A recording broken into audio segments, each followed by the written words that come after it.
Good afternoon. I'm so happy to welcome you here today. I'm Betty Duke, the Norman and Florence Brody Forum Professor here at the School of Public Policy. And I am so delighted to welcome you to the last Brody Forum of this semester, as the semester reaches an end in 2 days.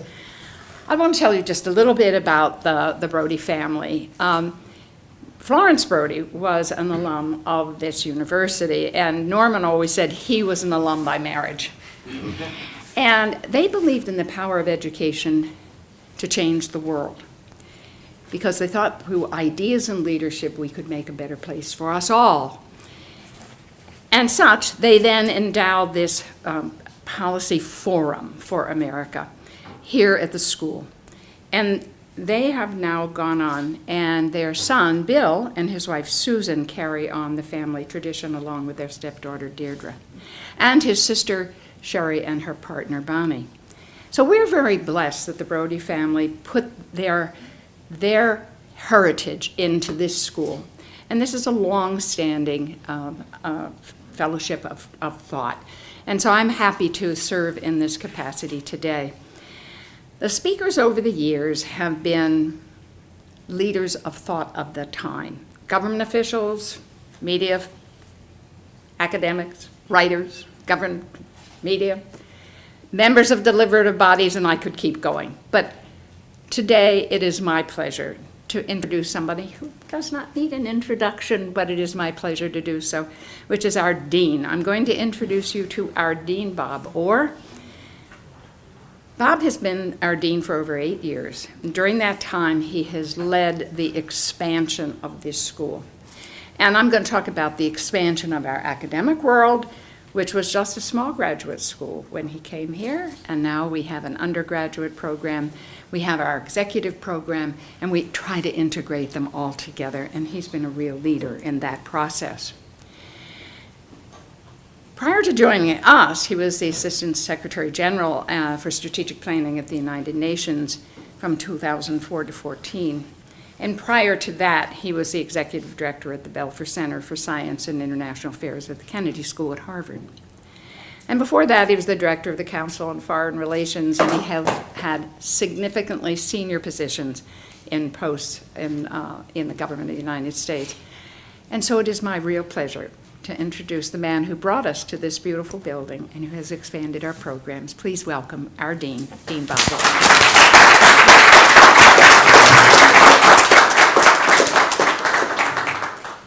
I want Betty to introduce me everywhere. Thank you, Betty. It is a great pleasure to welcome you all to the Brody Forum, last one of the year. And I want to thank Betty and all of the Brody scholars and the program for creating this opportunity for all of us today. It is my great pleasure to welcome an old friend and colleague, the Right Honorable Lord Mark Malloch-Brown. And Mark has to forgive me because I just enjoy being able to say the Right Honorable Lord Malloch-Brown, because we Americans don't get to do that much, Mark. So thank you for indulging me. Mark is going to address, Lord Malloch-Brown is going to address the state of democracy, the case for a new economic order. And in case you didn't see that title coming in, it is indicative of our speaker today. He does not think small.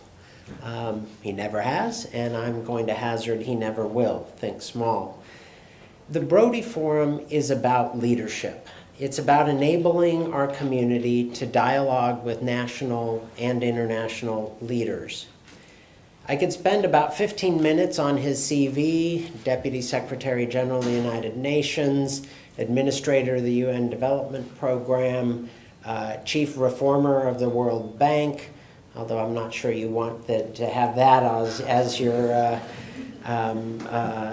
claim to fame, and currently as the president of the largest foundation in the world that funds local organizations on justice, human rights, and democracy, the Open Society Foundations. But I want to introduce him by just introducing 3 key leadership qualities that I've seen in our speaker today. The first is that he has clear, consistent values throughout his career and his life. And he has demonstrated these values across the width and breadth of his stunning career. He has an abiding belief in human dignity, human rights, and in democracy, consistently focusing on the underdog and the little guy in every job he does. To these core values, I would add one more: deep personal and professional loyalty and integrity. Qualities that are in scarce supply in so-called leaders these days. The second quality I would like to call to your attention is that he picks his opponents carefully. And I don't say enemies, because he doesn't make enemies, but he does choose his opponents wisely.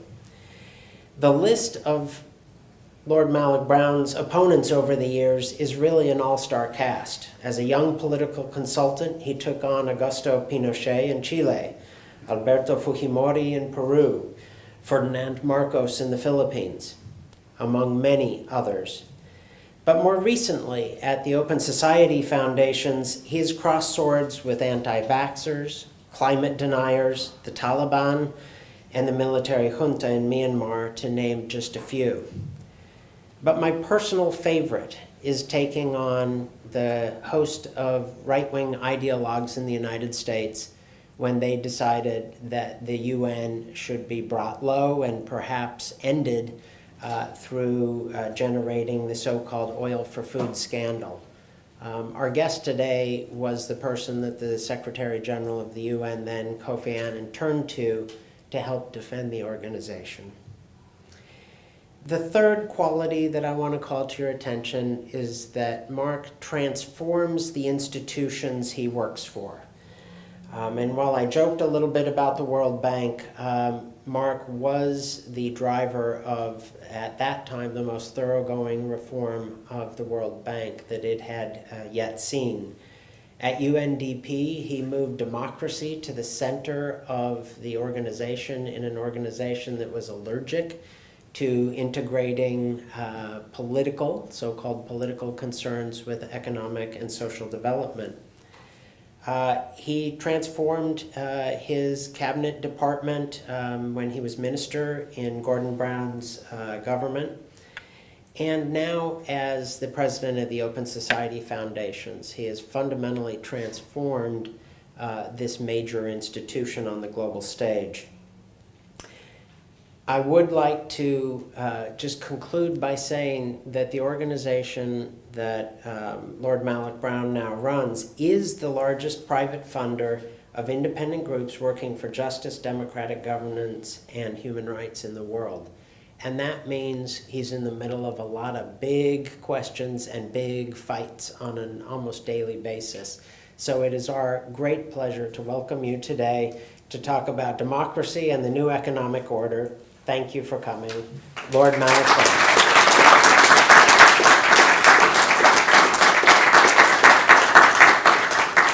Betty, Bob, thank you both very much, and thank you all for, on almost the last day of school, giving me time today. I think, just talking with Bob and some of his colleagues at lunch, I think, COVID is never far removed from us. The tempest may now be behind us, and the world has reopened, but we really do come out of the sort of proverbial storm cellar with an eye on all the damage that's been wreaked on the global landscape. It's a grim picture of roofs torn off, windows blown in, trees uprooted. Social divides have worsened. People's physical and mental health has suffered. Democracy has been weakened and state capacity diminished. And I see so clearly that many years of development progress have been reversed. According to World Bank studies, from the start of the pandemic till September of last year, around 80 million additional people were pushed back into extreme poverty, and I expect that real number is considerably higher. But in fact, the pandemic just spurred deeper changes that were frankly mounting long before 2020. Just if one recalls the namesake for this building, Thurgood Marshall, after whom this facility is evidently so aptly named, and his contribution to racial and social justice across America, what he had to say at the time of his appointment to the Supreme Court in 1967 echoes in many ways today. At home, protests on the streets, new intensity to the struggle for civil rights at that time, and a looming election campaign marked by the spectres of polarization and violence, Nixon versus Humphrey, and all that happened in Chicago that year, or the year later. And globally, superpower tensions, maybe not so much now the Soviet Union, but Russia, and much more particularly China. Extraordinary, rapid technological change, and the stirrings then too of a new economic order. On all fronts, actually, it really did seem, and I was a young guy at the time, a teenager, it did seem to be a moment when those of us watching American democracy from abroad wondered if it hung in the balance, because it seemed that the conditions of social consensus required for democracy were really at stake. Justice Marshall understood that profoundly. He argued, quote, "Democracy just cannot flourish amid fear. Liberty cannot bloom amid hate. Justice cannot take root amid rage." The conditions for democracy, liberty and justice are what I want to discuss with you today, and in particular, the material conditions, because we at Open Society Foundations are increasingly convinced that we are at another turning point of the economic and political order, a turning point where the relationship between a well-regulated market economy and a democratically accountable government is set to shift fundamentally for the third time in the past 100 years, a turning point that I'd like to encourage all of you to think about how you can play a role in shaping as you go out into the world. Let us start by scrutinizing an idea often accepted uncritically, that democracy and economic justice go hand in hand. The historic reality is a lot more complicated. I don't need to tell you all. Democracy is an old force, and it's come a long way from its modern 18th century origins, let alone its ancient roots in Athens. It's developed across and coexisted with many different economic and social orders. Across much of the West, the expansion of the franchise in the late 19th and early 20th centuries coincided, in fact, with a period of immense inequality. The industrialization of societies produced two shifts that were in tension. On the one hand, the accumulation of vast fortune, thanks to what had been called the first era of globalization, and in many cases to monopolies and trusts that stymied competition. Think of the palatial Golden Age mansions of Baltimore or New York City or Newport, Rhode Island. On the other hand, even as these great fortunes were made, industrialization brought the spread of education, literacy, newspaper, and mass politics. These opened up civic life to parts of the population previously excluded from it. Men, and I'm afraid men at that time of modest means, but then virtually all women in time too. And an item of local trivia sums up the two shifts and the tensions between them. In 1904, a typist named Elizabeth Maggie, living just off Route 1 in Brentwood, devised what she called the landlord's game to help spread the theories of the progressive political economist Henry George amongst ordinary Americans. Today, her game has outlived poor Mr. George. It's known as Monopoly. The masses were starting to question the concentration of wealth in the hands of the richest. Initially then, the expansion of the franchise was a palliative, a pressure valve preventing a head of steam that could drive an economic transformation. As the cynical politician Ernest Durand put it in the 1913 French play The Green Jacket, democracy is the name we give people whenever we need them. But in the long term, that formula was not going to be sustainable. The novelist F. Scott Fitzgerald, himself sometime a Marylander, captured the sense of a looming turning of the economic order in his novels. The Great Gatsby serves to expose the illusory nature of the American dream in such an unequal economy. To quote, Gatsby believed in the green light, the orgastic future that by year recedes before us. It eluded us then, but it's no matter. Tomorrow we will run faster, stretch out our arms further. The uncatchable green light was an omen. The palliative effect could only last so long. The final demise obviously came with the great crash and the dawn of the New Deal, because inequality had reached unsustainable levels. Laissez-faire was swept away by Keynesian economic. Ambitious plans of public spending were adopted. The state and its services grew. Newly democratized societies had learned to use the levers of democracy to enact change, not just here, but in Europe as well. Particularly, I know it very directly as a historian of the UK. The state became a factor for redistribution and regulation, a provider of public services and a custodian of consensual labour relations. It amounted to a concerted attack on the inequality of the Gilded Age. Evidence of this shift is all around us here. Consider Greenbelt, just off the road from here, a new suburb built under Franklin Roosevelt's resettlement administration to provide work for the jobless and affordable housing for those on modest incomes. This process would be deepened further by World War II, which reinforced the democratized capitalism of the New Deal. It demonstrated the awesome ability of the democratic state to meet common needs, and in 1945 in Europe, most notably in the UK, we saw the introduction of the welfare state, an education, a job, a home, health for soldiers coming home from the war and for their families. It blurred certain social divides, though, by no means all, as the institutional racism encountered by Thurgood Marshall in post-war Maryland shows. The war also produced the Bretton Woods institutions and embedded liberalism, providing a stabilizing international environment.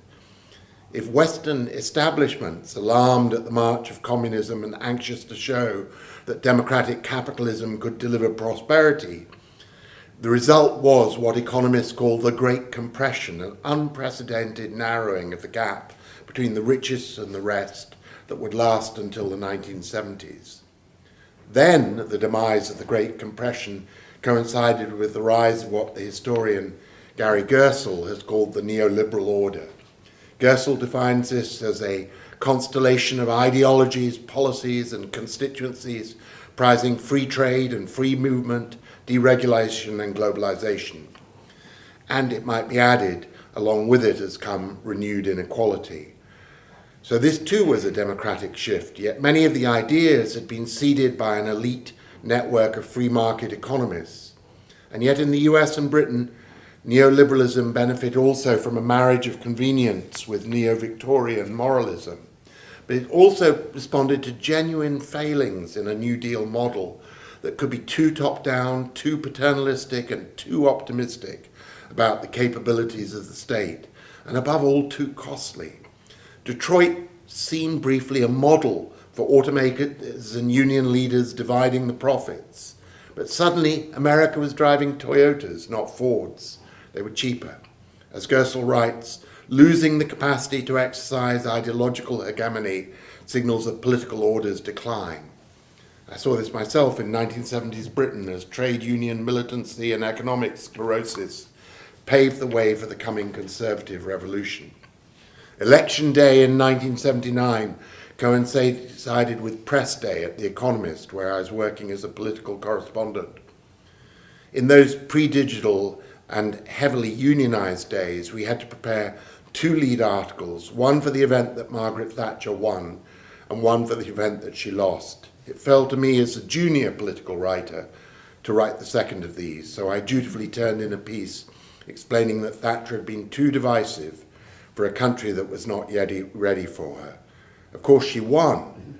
Democracy delivered for her, and my article was unceremoniously filed in the trash. The people had spoken. But Western voters were not the only ones who turned away from that New Deal order. So did many of their counterparts in developing countries that had often been bequeathed bloated and unsustainable public sectors by retreating colonial powers like Britain. Something I had witnessed firsthand across Africa as I travelled there as a student in the 70s. Not for nothing was it later joked of my time running the United Nations Development Programme that Fabian socialists need not apply. Even I accepted that the markets seemed to be king.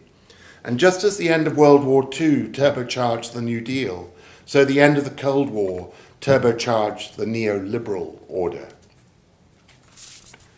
Embedded liberalism gave way to the Washington Consensus, the one-size-fits-all package of privatization and economic liberalization presented to developing countries in crisis in the 1980s and afterwards.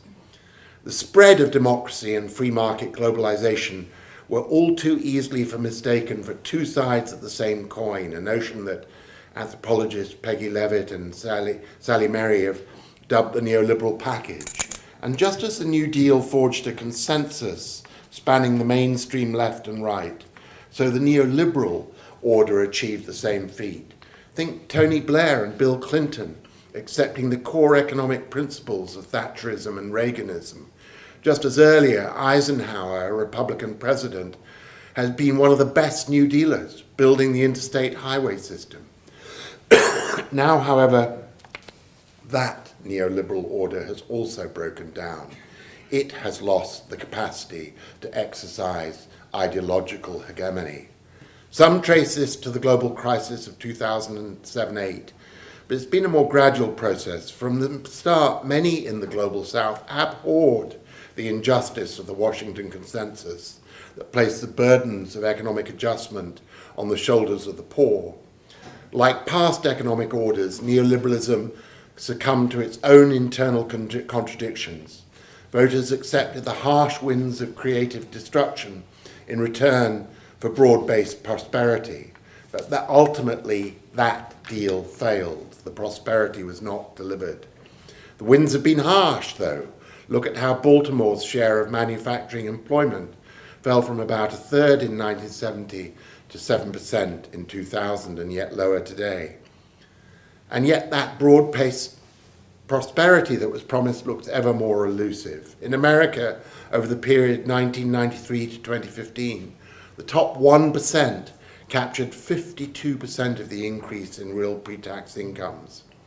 And as UN Secretary General Antonio Guterres now noted in 2020, more than 70% of the world's population is living with rising income and wealth inequality. Despite record low interest rates, public investment in rich economies slumped over the decade leading to the pandemic, and on average, 2/3 of households had flat or falling real incomes over the last decade. In many middle-income countries that enjoyed rapid growth in the 1990s and 2000s, such as Brazil or Turkey, Egypt, Kazakhstan, prosperity has subsequently stagnated, and the new middle class is sliding backwards. And now, following the pandemic, austerity is back. A recent study in the BMJ Global Health Journal showed that by next year, public spending will be lower than in the 2010s average for almost half of low and middle income countries. Meanwhile, US corporations deliver 7 times as much profit in small tax havens like Bermuda, the Caymans, and Luxembourg as they do in China, France, Germany, India, Italy, and Japan combined.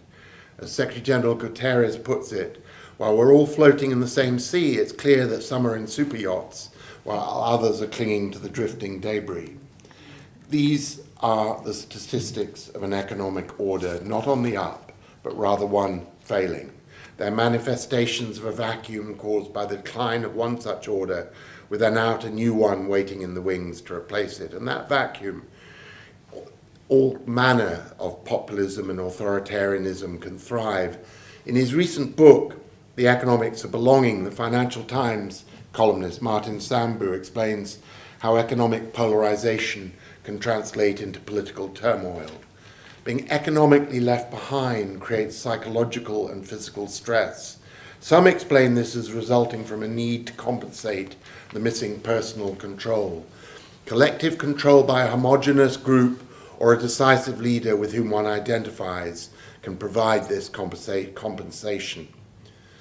Many liberal internationalists on both sides of the Atlantic have spent the past few years scratching their heads over slogans like "Make America Great Again" and "Take Back Control." But these have had remarkable resonance amongst voters. Really, the question we should be asking is, why did it take so long? And beyond the rich economies, the vacuum has been filled by a yet more potent authoritarianism, that of the Putins and Xis, the Erdogans and Bolsonaros. This is a world in which many states, especially in the global south, saw through the Washington consensus, as I've said, long before Western leaders did so.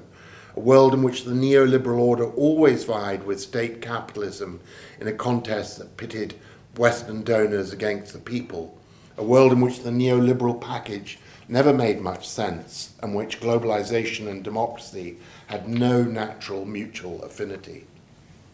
Former Treasury Secretary Larry Summers recently shared how a friend from the developing world told him, "Look, I like your values better than I like China's. But the truth is, when we're engaged with the Chinese, we get an airport. And we're engaged with you guys, we get a lecture." The neoliberal order may have started out as a democratic phenomenon, and in its heyday was closely associated with the march of democracy. But as it recedes, it leaves behind a world where democracy is on the back foot. Freedom House's latest annual report shows 2022 to have been the 17th consecutive year in which democracy deteriorated in more countries than it improved. Another prominent study published in 2020 by the Bennett Institution at Cambridge University and drawing on 3,500 country surveys over some 25 years, found support for democracy to be at a low ebb, though participants turned out to be disenchanted with the incumbents more than the system itself.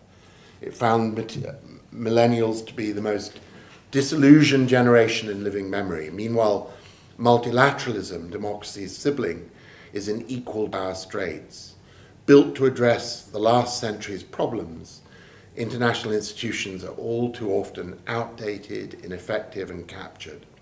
More than that, they've struggled to recognize and thus adapt to the realities of a changing material order.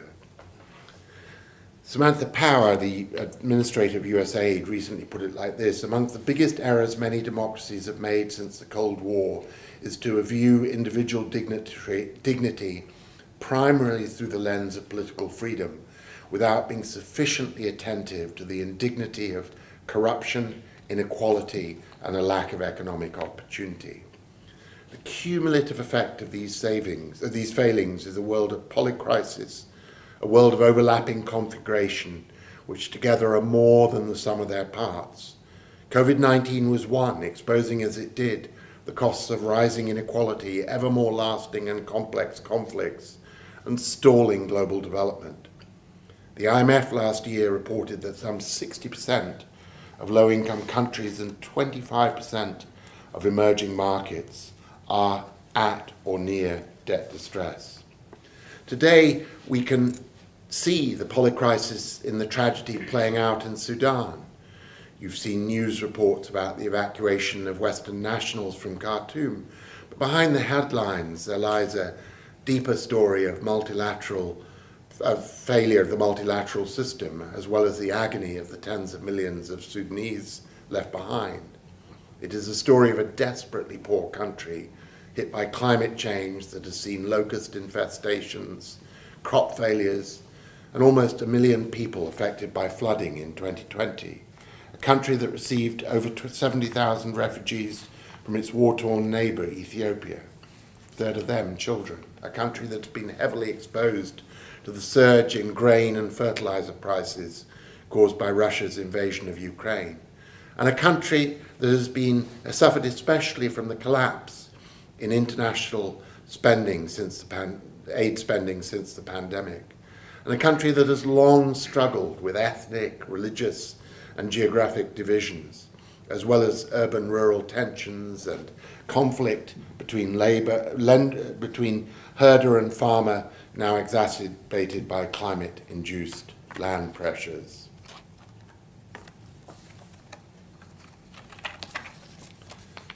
You do not need to know the fine details of the struggle between military factions in Sudan to understand that this is a country in a grip of a polycrisis. In some respects, the whole story has come full circle. We're back in a new Gatsby-esque golden age with unimaginable opulence and coexisting with desperate material need, but not just between the big houses of Baltimore and its slums, but across a world similarly divided into pockets of excess and massive areas of exacerbated inequality, an age once more marked by a tense, even antagonistic relationship between the prevailing economic order and democracy, and in which the global order is a function less of multilateral institutions and laws, but of the balance of power and of that rule of the jungle, might is right. The Anglo-Irish novelist Oliver Goldsmith wrote several centuries ago, "Ill fares the land, hastening ill a prey, where wealth accumulates and men decay." I suspect a new post-neoliberal order is, however, inevitably dawning. But it's not enough really to sit back and wait for it to arrive. As Frederick Douglass once put it, if there is no struggle, there is no progress. Those who profess to favour freedom and yet depreciate agitation are men who want crops without ploughing up the ground. They want rain without thunder and lightning. They want the ocean without the awful roar of its many waters. Today is a time when there must be agitation and debate. The new economic order must be shaped by the efforts of those such as yourselves. It perhaps helps to think of this as a process in at least two stages. First, there's obviously a need for quick fixes to the human misery of the current polycrisis. If a ship is sinking, let's plug the holes and try and help it set a new course towards calmer waters. That demands a speed, a spontaneity, a pragmatism from the international community that has been in precious little evidence in recent years. All too often it's fallen to small states rather than to big ones to show the requisite will. In 2020 it was tiny Liechtenstein that tabled a bid to overhaul the use of the veto by members of the UN Security Council. Adopted in April last year, the initiative obliges the General Assembly to meet within 10 days of any member of the UNSC blocking an agreement. In 2022 it was Barbados that, with the keen support the Open Society Foundations and myself, convened a high-level summit that spawned the Bridgetown Initiative, a radically ambitious plan to marshal the financing needed for the global green transition. But ultimately, the political will for these changes is a matter of priorities. US banks get rescued within 3 days, but Zambia is still struggling to get a debt agreement after 2 years. We cannot accept and live with those differences of priority indefinitely. But so much in a way, therefore, for plugging holes, it is limited, and politics makes it even less effectual than it might otherwise be. But what about the longer horizon, setting the ship on a right course, rebuilding democracy and with it multilateralism? If the neoliberal order has failed, we find ourselves in an interregnum, and certain contours of what comes next may be starting to make themselves known. From Joe Biden's Inflation Reduction Act to the European Union's more muscular approach to trade and industrial policies, both usher in a new kind of green industrial policy on both sides of the Atlantic. From the Green New Deal to the state-led development model predominant in low and income countries, already we're seeing a new post-neoliberal order centered less on absolute efficiency and more on resilience. Something that the Harvard economist Danny Roderick has tentatively dubbed this the age of productivism. Productivism differs from everything that came before, he argues. It differs from the Gilded Age as it considers democracy much more than a palliative for inequality. It differs from the New Deal, as it relies less on redistribution, macroeconomic management, and technocratic expertise. And it differs from the neoliberal order because it's less naive about markets and big business, more focused on production and investment over finance, and emphasizes place and belonging in its sense of economy and society. Many have tried to identify and proclaim some new economic order over the past tumultuous years, but I think of the models I've seen, Roderick's is the most impressive. And many of his fellow travellers are ones that we're very pleased to support at Open Society. Mariana Mazzucato, whose 2013 book, The Entrepreneurial State, upended neoliberal orthodoxies by showing that in many cases, especially those involved cutting-edge technologies, the state, not the market, was the risk-taker of last resort. Another might be Pavlina Chechoneva, whose 2020 book, The Case for a Jobs Guarantee, advocated a voluntary work opportunity paid for by the state, at least to the level of a minimum wage for anyone who wants it. This, she argued, would be a floor under wages and employment levels in an age in which automation threatens to exert hugely disruptive downward pressure on both. As I said, both are grantees, as are many other of the emerging intellectuals and thought leaders of this new set of ideas which may shape the institutions of our future. And, you know, if one looks just beyond what's already visible to a role where the role of labour is once more put into greater prominence beside that of employers and governments, where the whole agenda of ESG is given the priority not across accounting, regulation, remuneration, competition and liability regimes, as well as in a company's priorities to its shareholders, then we start to see an emerging new potential social contract, as Manoush Shafiq, the outgoing director of the LSE and incoming president of Columbia, has called it. One where we reorient government societal priorities towards longer-term investment in green infrastructure, state capacity, and human development. And I think COVID-19 brought home to us the importance of this, of resilience in this model.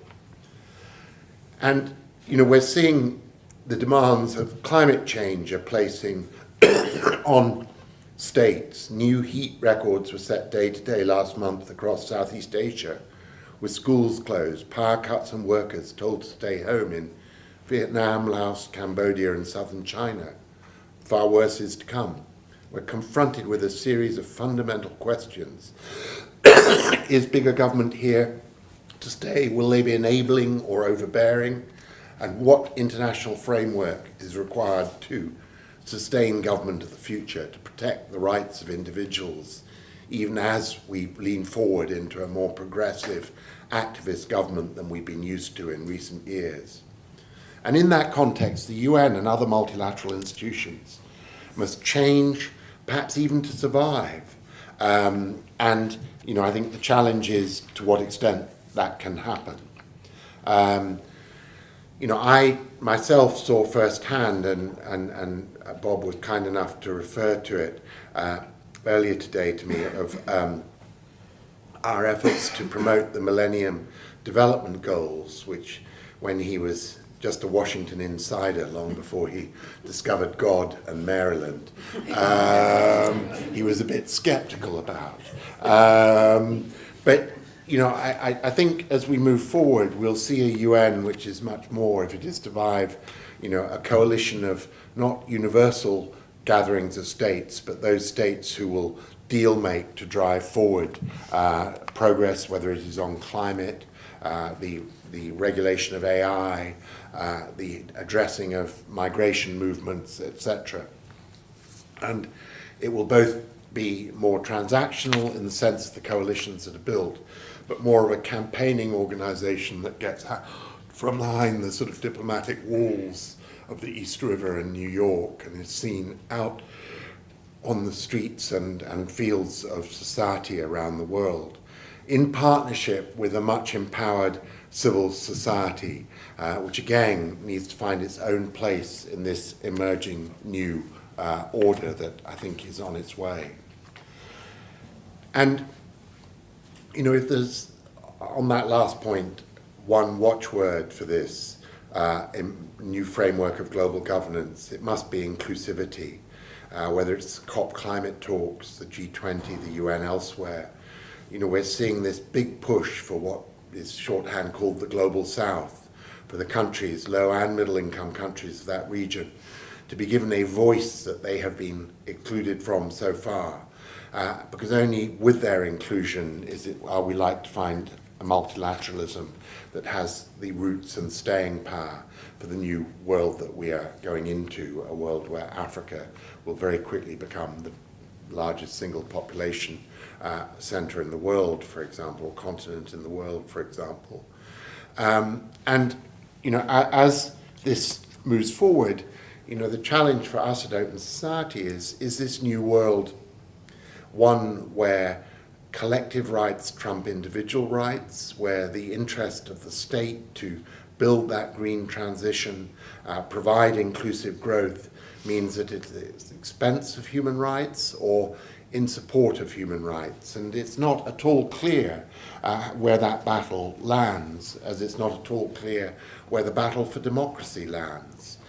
Many of the countries which would be empowered by a new dispensation for the Global South are countries which are not led by democratic governments at present, where there is not a tradition of respect for human rights, be they political rights or a woman's rights or LGBTQI rights. So, you know, this is a world of turbulent pressures which need to play out to ensure that going forward we have a world democratic and inclusive, and not just a world of big government able to address big social and environmental problems, but at the expense of rights, not at their promotion.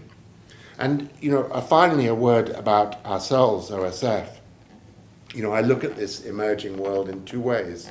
I look at it short term, and I mentioned the Bridgetown Initiative, something we have given a lot of support to, which is an attempt to provide a series of measures which would contribute to much greater fiscal headroom to developing countries in the coming years, provide them with a measure of climate insurance against natural disasters, begin to make progress on longer-term climate finance mechanisms. And I apply that as the lens of urgent capital, where we have a capacity to move often much more quickly than governments, much more decisively than governments, and to take risks that governments and private sector players might not take.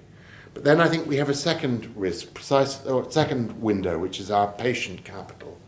And I look at us being on a 10-year journey to build the institutions of that future political order, whether it is at the community, the national, or the global level.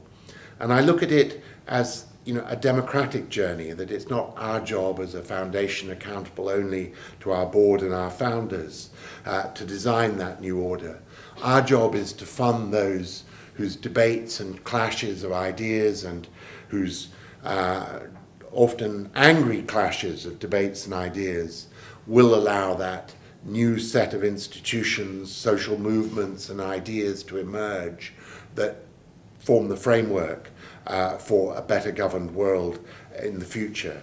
But unless it comes from that democratic clash and competition of ideas, it won't ultimately survive. I began by quoting Thurgood Marshall, that democracy just can flourish amid fear, liberty cannot bloom amid hate, justice cannot take root amid rage. That's the best known part of what he said, but the full passage is longer. America must get to work, he continued, in the chill climate in which we live. We must go against the prevailing wind. We must dissent from the indifference. We must dissent from the apathy. We must dissent from the fear, the hatred, and the mistrust. And it is to that Thurgood Marshall call that I in a sense, say to all of you, some of whom I suspect are graduating in just a few days' time from this institution. It's an extraordinary world out there. It's as exciting as it's ever been. It's as dangerous as it's ever been. But if ever there should be a class of students from a school like this, ready to throw themselves into those challenges, it should be now. Thank you.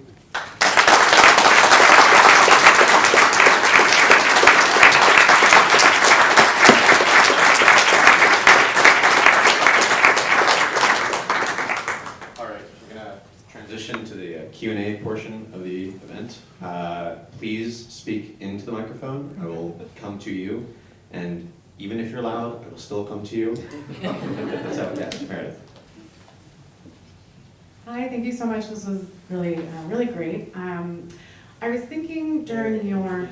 Oh, I'm sorry. My name is Meredith. I am indeed graduating in a few days' time. I am a student of the School of Public Policy. Sorry, I was unprepared to introduce myself.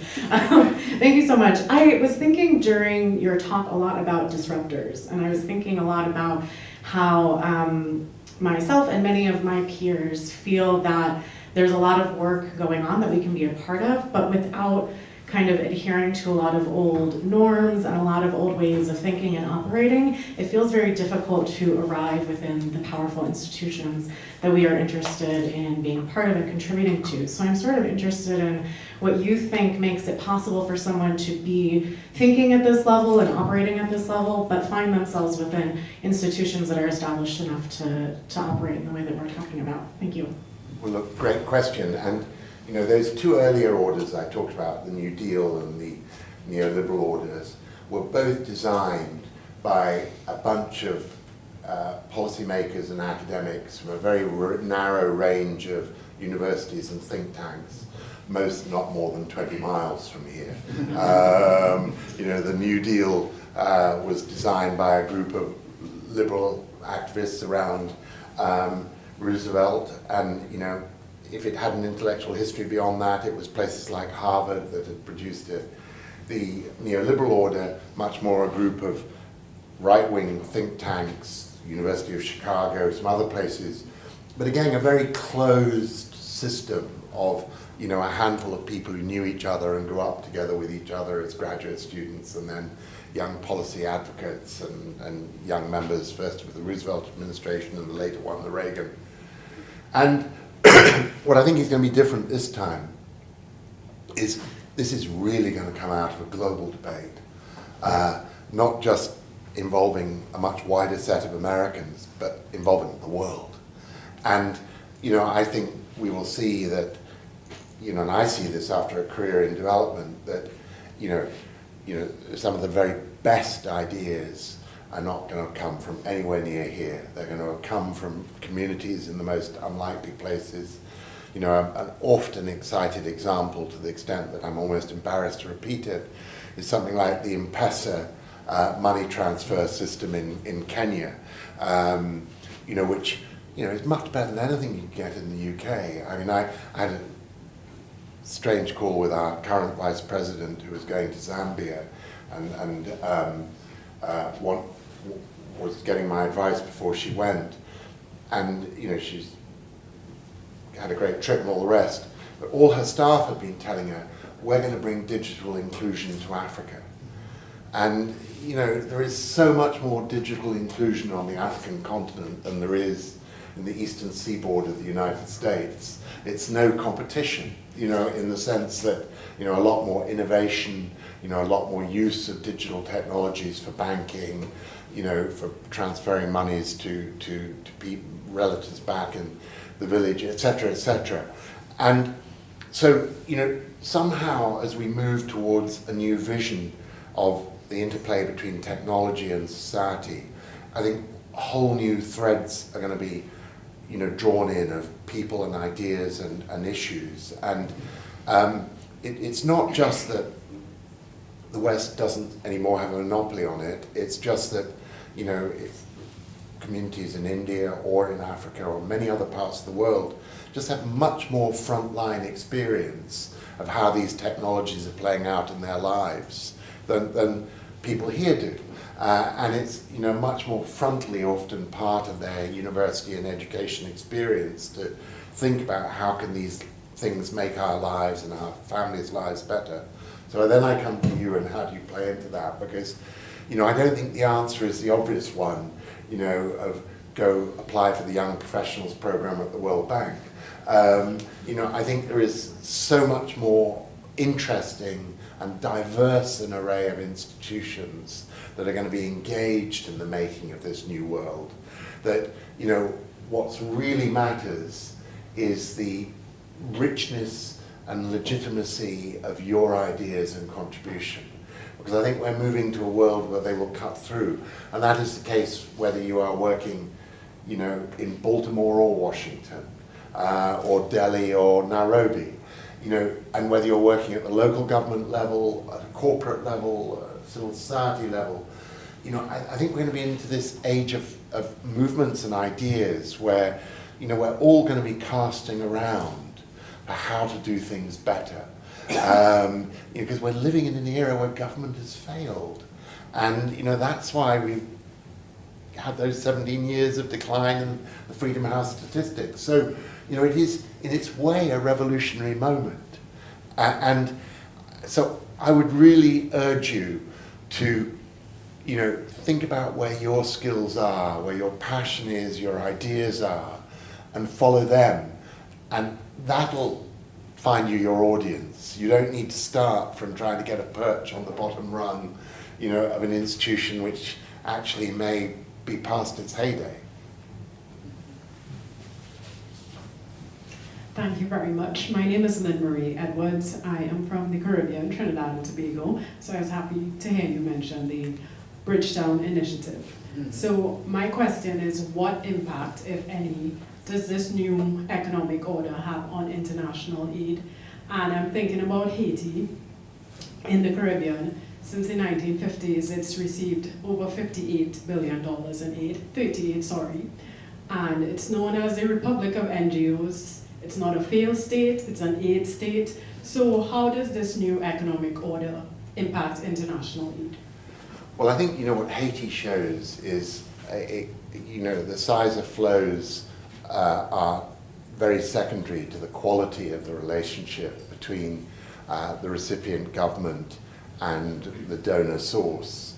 You know, I mean, Haiti suffers from, you know, the chronic corruption of that relationship from the very beginning. I mean, you know, aid to Haiti has always been prefaced around, you know, a US and to a lesser extent Canadian, but mainly US desire to manage a problematic neighbor that is about, you know, always on the verge of being a people exporter to the US. And so there has never, in this sort of broken politics of the country, been that reset where there was a real partnership between, you know, a legitimate government in the country determined to do right by its people and a group of patient long-term donors who are willing to help make that happen.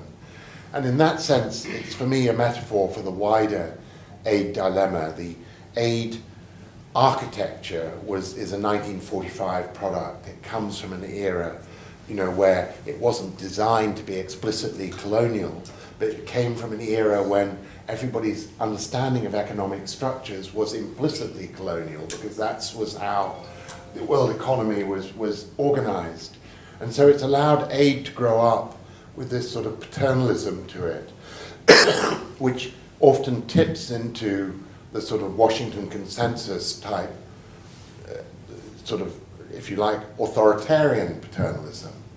And, you know, and so I myself think that part of what happens when we finally get to a point that multilateralism is stabilized is that it gets sort of, in a sense, relaunched from this colonial influence model to what I call a cooperative model, where, you know, it's not that Westerners and, you know, the current generation of Western donors and institutions write checks and don't ask questions anymore.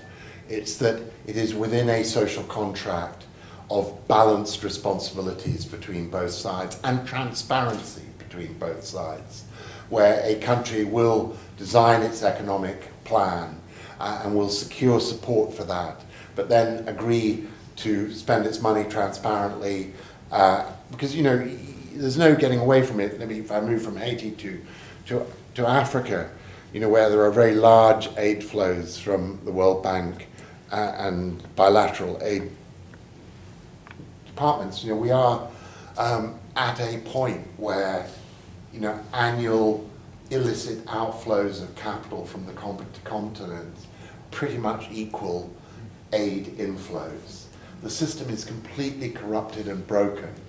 And so, you know, the solution has got to be a complete political reboot of the system. You know, a whole new start again approach around trust, legitimacy, partnership and equality of relationships, because, you know, it is this sort of colonial stigma which has made the whole system, you know, into one where rich elites game it rather than feel an obligation to deploy it on behalf of the development of their own citizens. And, you know, Haiti, sadly, is the extreme case of that. We'll go back there. Thank you so much. My name is Divine, and I'm a PhD candidate in political rhetoric in the Department of Communication, but I'm also taking classes in the School of Public Policy. All right, my question is about, I'm from Ghana, and so my question is about foreign government interventions, you know, in emerging democracies. And so, you know, in Ghana, for example, you know, there's, you know, it has been established that, you know, when we get independence, in 1957, and then all of a sudden we were descended into one-party state, and then our first president was overthrown, and it's, you know, there have been, you know, kind of evidence that foreign Western governments kind of had a hand in that, and, you know, through that, from the, you know, since countries have gained independence from, you know, Western countries, there has been a lot of government interference in terms of coup d'etats, you know, working, you know, with, you know, locals to overthrow governments. And so, thinking of the new, you know, world order that we're thinking and deliberating now, what do you think Western countries should do in terms of interventions and then overthrowing governments? Stop it. I mean, kill the habit. Kill the habit. No, and, you know, fortunately, it's a while since they tried that stunt in Ghana. And, you know, but, you know, obviously, there is, you know, there remains, you know, a real risk. I mean, if one looks at Sudan today, several weeks into this extraordinary conflict that's erupted, you know, you see a whole lot of countries, not just the traditional Western ones, although them too, with very different agendas in this crisis. You know, and actually, by all accounts, the most effective peacemakers at the moment are the Saudis. Even though they actually, you know, back one side heavily, they've now slightly shifted their odds by backing both sides. But you've got the Gulf countries backing both horses, the two generals. You've got, you know, the Europeans doing the same, and so, and you've got African neighbours with their own interests. So, you know, we have a tremendous, you know, crisis that as states weaken, you know, this itch to not allow a failed state on in your backyard, but to try and control it or part of it on your own behalf grows. So, you know, just down the road, so to speak, in the DRC, you have Rwanda, you know, deeply into the politics of the Kivus region of Democratic Republic of Congo, you know, actually trying to control the mineral wealth of that area through a proxy guerrilla movement, M23. But why is M23 able to do it? Because believe it or not, in the Kivus, there are currently more than 100 armed movements operating.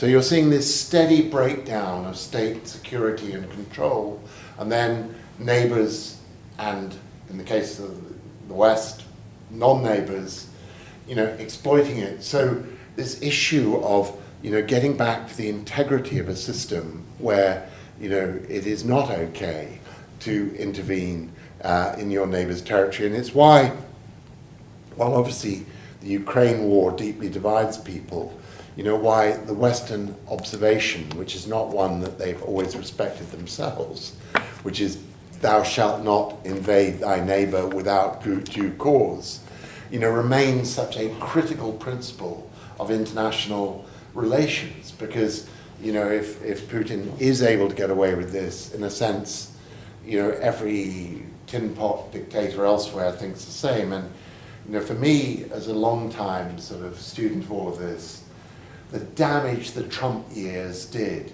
to the international rule of law between states was huge. Encouraged various thugs to hold on to power who otherwise wouldn't have done. It allowed military coups to pick up volume in Africa, and the Putin thing is the same. So, we've got to insist on our leaders modeling rule of law based behavior. Otherwise, it becomes a sort of a virus that gets infects us all. To piggyback off of the Ukraine question. Hi, yeah, thank you. My name is Yana. I'm from Ukraine. Great. So I think this corner is quite an international one. Yeah. I am about to graduate from the International Education Policy Department in a couple of days. And going back to Ukraine, I had an honor to work with the Renaissance Foundation back in Ukraine. So today, May 9th, for me, it's a very symbolic day. First of all, Liverpool today is hosting the Eurovision Song Contest that was supposed to happen in Kyiv, but because we won the Eurovision 2022, but unfortunately it wasn't safe, so thank you for the United Kingdom for doing that for us. The second one is that today is the Day of European Union, or the Day of the Europe. And the third is that today Russia celebrates so-called Victory Day, right, over the fascism. So 3 days, and your lecture makes it, I don't know, golden 4. So we've talked a lot about the decolonizing and stuff like that. My question, if we are thinking about the future, and you've mentioned different conflicts around the world, including Ukraine, but also Sudan. Wagner Group, Russian Wagner Group is one of the groups that backs one of the generals in Sudan. We mentioned Myanmar, Russia supporting Myanmar's government. You mentioned Samantha Powell in her Education of an Idealist. She actually says that when President Obama and the United States ignored Russian intervention in Syria, that was the first call for Putin to go ahead and do whatever he thinks is possible. I personally think it started with Georgia in 2008. That was summer vacation for a lot of important people, so it kind of disappeared. To my question, if we're talking about the future, do you think it's time to decolonize Russia? Open Society Foundation has been working with the Russian Federation, and they actually because it is a federation. It's a federation, it's supposed to be a federation of independent states, right? For over 30 years. And we all were hoping that when the time comes, civil society groups stand up for the human rights, etc., etc. We don't see it happening. Instead, we see Russians around the world not rallying against their government, even in exile. Do you think if we are talking about the global turnout and the new system, it's time for the global north or Western countries, leaders of the world, actually accept the fact that in order to support the peace in the world, we need to decolonize the Russian Federation as we see it? Or do we think that there is a chance to keep, or do the international community thinks that there is a chance to keep it in the way it is right now and keep funding or trying to unite colonized countries on that part of the world? Well, thank you. yeah, look, I mean, whereas we've spent $250 million over the last quarter of a century in Ukraine through the International Renaissance Foundation, because we've never given up on the promotion of human rights and economic reform in the country. I'm afraid we did give up on Russia in the sense that we closed our Russian foundation because we just found we couldn't operate according to the principles of transparency and support for human rights that mattered to us. So, we do support Russians, dissident Russians. We have an awful lot of Russians studying outside Russia at the moment that we support in it to enable them to, to be critics in exile of the Putin administration. And we support an array of investigative journalist outfits like Bellingcat and others that are investigating the corruption in Russia. So we're trying to bring all the sort of external pressures we can to bear on this. But, do look at, Russia's state capture by Putin and his cronies. And, it is, I think, what we cannot, and you as Ukrainians can't get around the fact that, there is a dismayingly heavy level of popular support for what he's doing amongst ordinary Russians, and that does go to an attitude that they share with this leader who they may not like in many other regards, that somehow, they are all convinced that Ukraine is, a small colony or not even that of the great mother Russia. And, I'm not a Russian speaker, there are some in the room who I think are, but just, as a lifetime of reading the great Russian novels in English, I mean, you see this deep sentimental tradition to the imperial Russian idea. And, it's very much in contrast with, say, my country, Britain, where, in a sense, we've got over the imperial itch, and, you don't see Britain eyeing France lasciviously and wondering whether we might incorporate it into a greater Britain. And, so there is something very strange about the corruption and isolation of Russia since the collapse of the Soviet Union, which has created this extraordinary moment of, sentimental longing for a past which was never real. And I think, when we deal with the Putin phenomenon, it's not enough to just see an ex-KGB guy with a massive network of corrupt supporters, including the Wagner Group. You've got to understand that broader cultural context of modern Russia, that because it's been lived in such a closed information system where so many Russians didn't even hear the few independent newspapers, radio stations, TV stations in Moscow, just didn't reach across the 9 time zones or whatever to the far corners of the country, that, you've got this sort of rock of just prejudice in the country, which somehow needs to be opened up. So, I have no doubt that the long-term solution for Russia must be a post-Putin government. But I think, I think it's utterly unrealistic for us to assume that the first post-Putin government will suddenly embrace democracy and human rights and liberalism. It could be a very nationalistic government, because that remains tragically where the center of, or balance of political opinion in the country appears to still rest. You just summarized like a fifth of my capstone, but that's fine.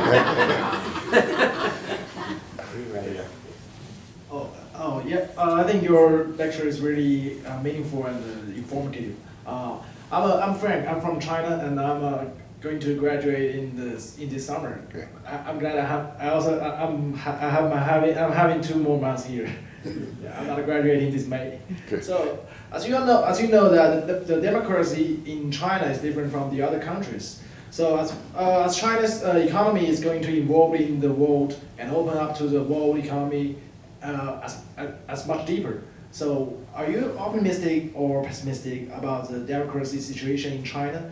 And do you think it is a way to promote democracy using by promoting the economy, by promoting the economic ways to involve that country's economy into the world globalization? Yeah. Thank you. No, it's a very good question. And look, you know, the Chinese official who masterminded the Chinese negotiations for access to the WTO worked with me at UNDP. So, you know, I've always, you know, was one of those who believed in China's integration into the global economy as a critical way of building China having a shared interest in, you know, a stable, open global trading system. And, you know, in many ways I'm dismayed that, you know, that vision didn't play out more fully than it has. But, you know, I think today we have to recognize problems at both ends. A Washington particularly, which has gone crazy about China, you know, which is just so unidimensional in its view of China, not as a competitor, which it is, but, you know, as an enemy, that it's infected every aspect of the relationship. Whereas, you know, I'm one of those who believes, and in fairness to this White House, if you listen to what Jake Sullivan as National Security Advisor says, he says pretty much the same thing. It's just the whole sentiment of Washington is so hardline on this, but, you know, it is that the US and China can compete in certain areas of global economy, even if necessary in certain security issues, like around Taiwan, where there may need to be strategies of containment, etc. But it shouldn't preclude collaboration in other areas, such as climate change. And it shouldn't preclude a recognition by both sides that their competition between them needs to be managed. And so, you know, the US has swung too far to one way, but frankly, so has China. And, you know, I founded 25 years ago a group called the International Crisis Group, which is just brilliant, if you don't know it, sort of crisis avoidance mediation group. We write deep reports about issues. Well, you know, our top China analyst spent the last, well, he's released now, but he spent 3 years in detention in China as a tit-for-tat arrest to match, because he was a Canadian national, the holding of the Huawei CFO. You know, and that has sent a chilling effect through, you know, many people who would have gone to China now feel very reluctant to do so, worried about security. I think that President Xi's language about this being a civilizational shift, the fall of America, rise of China, also doesn't help. And, you know, the fact that official media in China dwells on that messaging so much. So what I would love to do is, you know, there's a famous, you know, metaphor about taking people to the woodshed or whatever. I mean, I think somebody needs to take President Biden and President Xi and a few of their more vociferous allies to the proverbial global woodshed and just say, in all our interests, cool it. Because I think, you know, both sides could do with, you know, a much more calmer, dispassionate, managed competition and cooperation, rather than this sort of, you know, red hot confrontation which is currently developing. Hi, my name is Eli. So at the end of your speech, you talked about policymakers going against the prevailing winds in policy, but that can be very difficult in nations where we elect our policymakers. So what can elected policymakers and interested citizens do to change those prevailing winds so that we can get from the broken economic system we are now to the better one you suggested? Well, you know, I think it isn't, you know, it isn't a single thing, because, you know, if you take the leaders of the New Deal, and I made the point that, you know, Franklin Roosevelt started the New Deal, but Eisenhower, a Republican president, carried it forward with building the interstate highway system.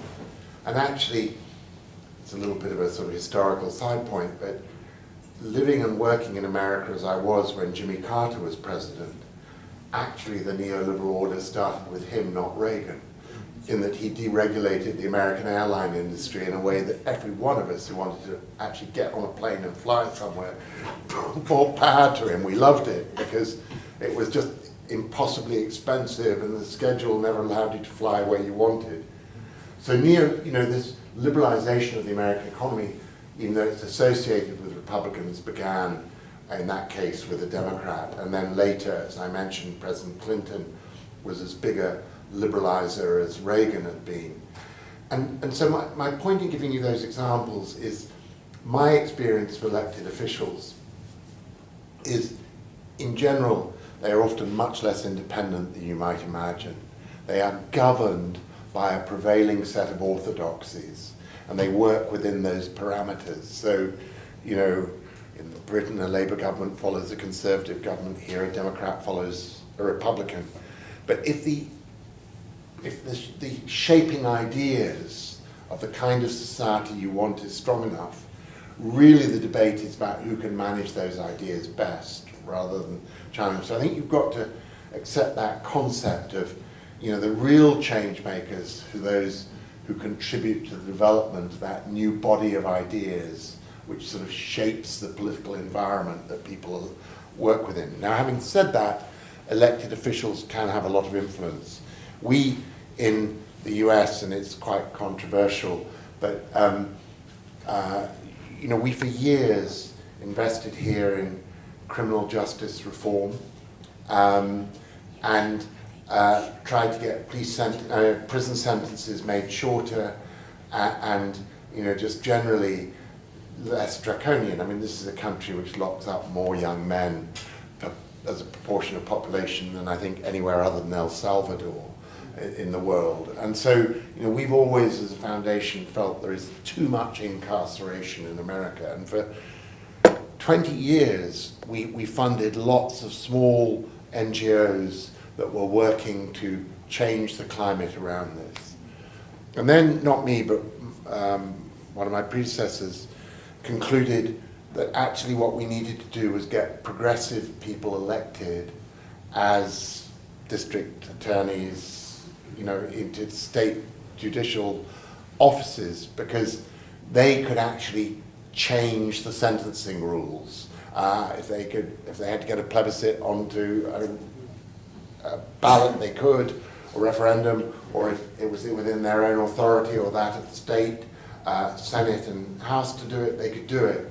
That we would do better to invest in prosecutors who were wanting to reform the justice system. And so, we've very consciously, done a lot more of that.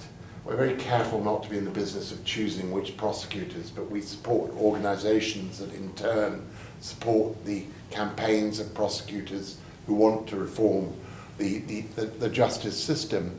And that shows how, you've got to get it right. Politicians will live within an existing set of ideas. But within that, they do have agency and freedom to be bold and ambitious or cautious and not. So, you've kind of got to get it, from my point of view, you've got to get both right. You've got to kind of see that set of ideas which are going to shape the political discourse and debate. And then within it, you've got to try and bet on politicians who have the courage to seize the moment and try and do something with it. And this will be our last question. Thank you so much. My name is Sopika. I'm originally from country Georgia, Ukraine. It's not a surprise. I'm doing my master's in international education policy, so I'll be graduating also. So my question, I'll be very quick. Currently, we have inherited the current economic order, which is very much embedded in neoliberal economy, specifically embedded in the Washington Consensus idea.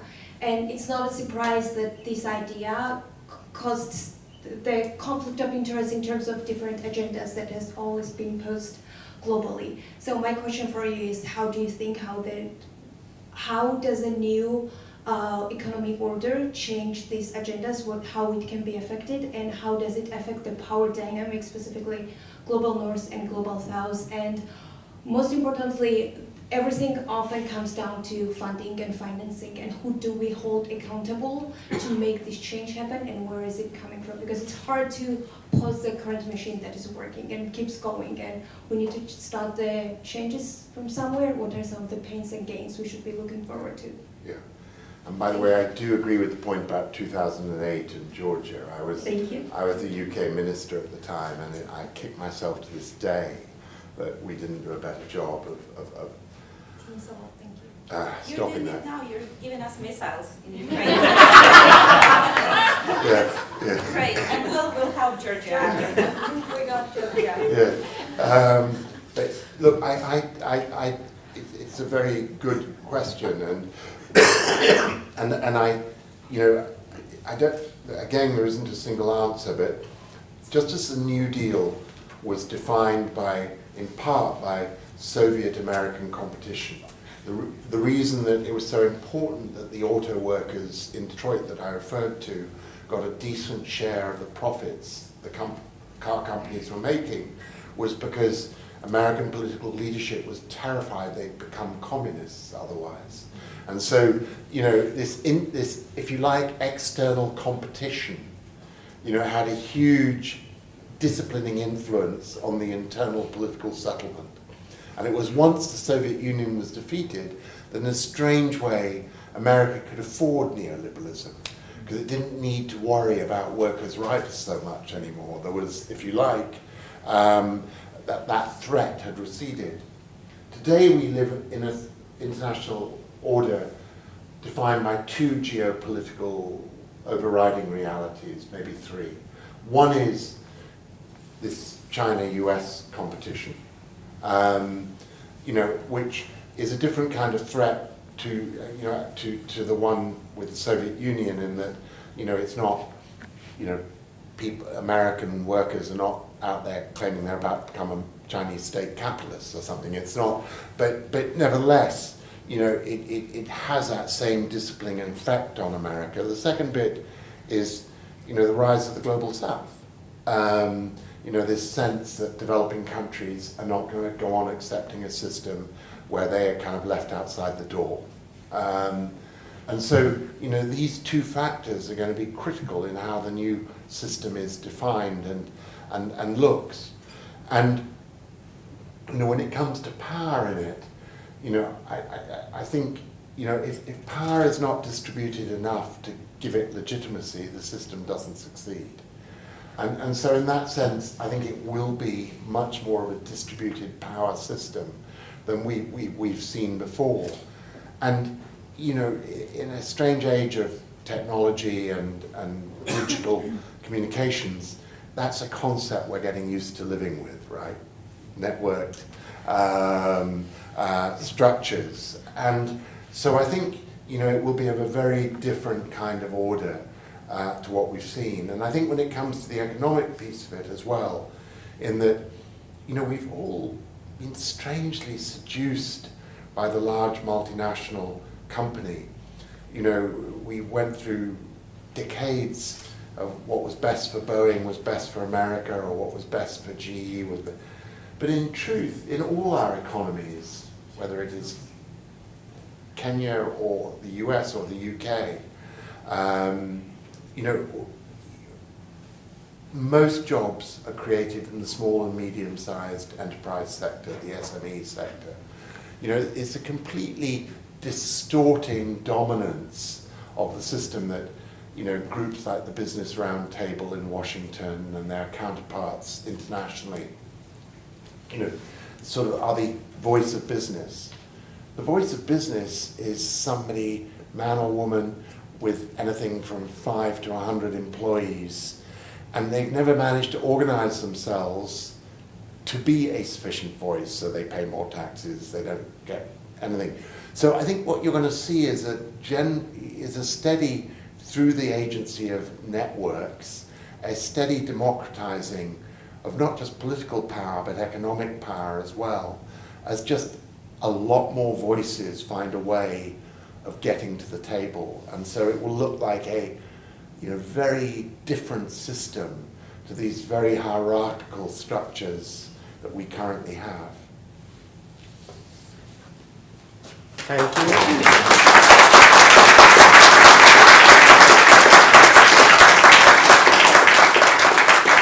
So there aren't many people, Lord Malloch-Brown, that can bring all the students in their last week of classes out to a lecture that's not part of their class.